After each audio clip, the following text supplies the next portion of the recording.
પણ અત્યારે તો 27 વર્ષ થયા હોય ને લગ્નના. કેટલા દેતા કાલે 26 કે 27? હા, 26 વર્ષ પૂરા થઈ ગયા હોય. એમને ખબર હોય કે આ ભાઈને ગુવાર ફળીનું શાક ભાવતું નથી અને તોય રોજ કરીને બેહે, એને મનથી બંધાણા કહેવાય.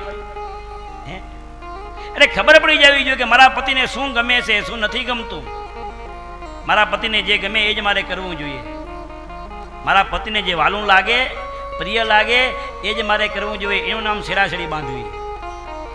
અને જો આવી રીતે શેરાશેરી બંધાઈ જાય તો એ શેરાશેરી કોઈ છૂટાશેરી થતી નથી, કોઈ છૂટું ના થાય. જો આવી રીતે મનથી બંધાય તો.